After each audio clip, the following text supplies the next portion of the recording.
Honorable Ministers, ladies and gentlemen, it's a pleasure to be here in Lautoka to open the Fiji Crop and Livestock Council's new offices. The importance that my government places on farming and agriculture cannot be overstated. In a country blessed with so much fertile land, there's no reason why we can't grow the food we need as a country here at home. And there's also no reason that on top of that, we can't grow food for our tourism industry and food for export as well.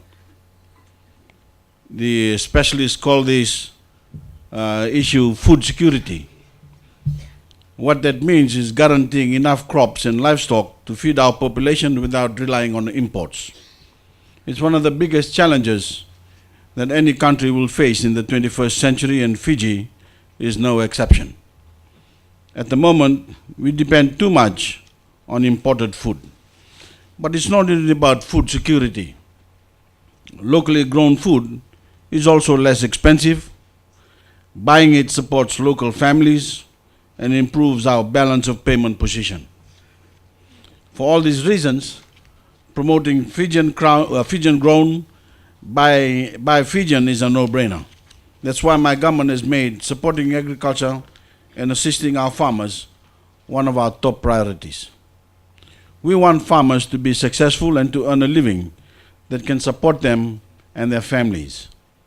And we want all Fijians to benefit from growing more food locally. To make farming a profitable profession in today's world, however, often takes more than just planting a few seeds or cuttings or getting a few cattle or goats. Farming today is a highly specialized skill, and farmers need the proper training and assistance in order to do the job they're expected to do and to achieve the results they're hoping to achieve. Running a farm is a business, and farmers need to be commercially savvy. So one of my government's most important jobs is equipping farmers with the tools, education, and support they deserve to give them sustained livelihoods and boost our nation's food security in the process. The bottom line is that together, we need to modernize the industry and make it more productive. This brings us here today, the opening of the Fiji Crop and Livestock Council's new offices that will significantly enhance the services available to its members. For those of you who do not know, the Council represents farmers and works with government to find solutions that will grow their businesses. In 2010, my government gave the Council the green light, and today it represents stakeholders from 17 commodity associations, including beef, dairy, pig, goat, root crop, fruit, ginger cover, coconut, and food processors. The Council raises important issues with government on behalf of its members and helps us identify where assistance is needed. The government and the FCLC have already worked closely on a number of issues. For example, the recent assistance to the local pork industry by introducing protection from foreign predatory pricing and dumping. My government has also, because of our vision, zero-rated duty on farm machinery, relevant implements and products. We have recently introduced a $1 million fertilizer subsidy for non-sugarcane farmers. At the moment, the FCLC is working on a very important project, educating farmers about how to apply for loans. Lending by private banks has grown exponentially in recent times, contributing to a very healthy growth of our nation's economy. Farmers must take advantage of the increased lending and economic growth. As I mentioned earlier, running a farm is a business, and farmers need to be equipped with appropriate know-how in order to support and grow their operations. In this respect, later today, I will be passing out certificates to 12 financial management counselors. Ladies and gentlemen, you'll often hear me talk about big picture thinking. It's the notion that as a government we should never think of any one policy in isolation. Instead, we need to understand how it fits into the bigger picture of what we're trying to accomplish in the long term. I'm proud to say that my government has introduced big picture thinking to Fiji's agriculture sector. We've taken a holistic approach so that our policies work together to encourage and assist Fijian farmers. Government's agricultural scholarships, launched in 2013, are a perfect example of this. They address one of the biggest problems facing the industry, that not enough of our young people are choosing to become farmers.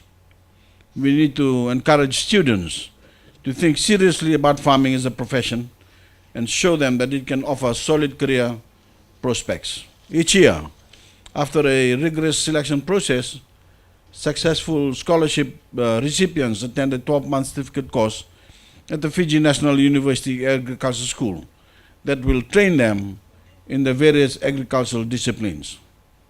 Under this program, these agricultural graduates will emerge from their studies with a career path and significant government assistance to enable them to achieve their ambitions. This is an important part of modernizing the industry and boosting the quality of our farmers. I'm pleased to see the FCLC supporting these efforts by embracing the power of new technology. The Council will soon be launching mobile phone applications. Farmers will be able to use their mobile phones to access critical information such as weather advisories and current market prices. Of course, access to this type of technology has been made possible by my government's liberalization of the telecommunications industry and zero rating duty on smartphones. A holistic approach means benefits cuts across the different sectors of the economy. Ladies and gentlemen, as part of our focus on agriculture and farming, I would like to take this opportunity to announce a major revamp of the sugarcane industry, which we have been working on for a while. Of course, it must be remembered that it is only through the diversion of the EU sugarcane fund to other sectors that organizations such as FCLC have benefited immensely from this redirection. Government has been working to finalize the sugar industry decree that will revolutionize the sugar cane transport system in Fiji, amongst a number of other much needed reforms. Any sugarcane farmer will tell you that the current transport system is too expensive, too slow, and too unreliable. For some farmers, cane transport or cartage takes up 50% of their total cost. There are instances when farmers have been held ransom by those who demand more than the agreed price for cartage. And there are also instances where farmers have suffered because transport does not show up on time. Under the new decree, all this will change. The Fiji Sugar Corporation will assume management of all harvesting and transport. This will give FSC direct control, greatly improving reliability and efficiency. Farmers will also see a big push to improve the rail network and improve access to it so that more of them can take advantage of the rail's lower cost, $6 a ton by rail versus $13 a ton by lorry. This is something that the farmers have been asking for a long time, and the requests have not fallen on deaf ears. But of course, lorries will always be a vital part of the industry because they can access places that rail cannot. That's why the FSC is also looking into discounting fuel for lorry drivers by 8 to 10 cents a liter. This will spell big savings for farmers and is another important reform. However, the reforms are not just for the transport of cane. The sugar decree will also allow for the election of 8 councillors to the Sugarcane Growers Council, one from each mill area district. These councillors will be elected directly by farmers to represent them in the council and work together with FSC, government and other relevant stakeholders. Our approach is that we all need to collaborate so that we all, especially the farmers, can reap the fruits of their labor. Confrontation and politicizing the mechanics and process in the sugarcane industry or any other commodity in agriculture will benefit no one, especially, except of course, the political agitators.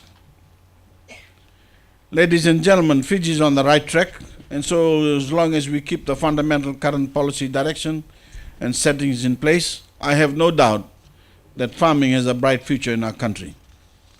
I would like to take this opportunity to thank the European Union for their contribution to the FCLC, which together with government assistance shall finance the operations of the organization for the next 3 years.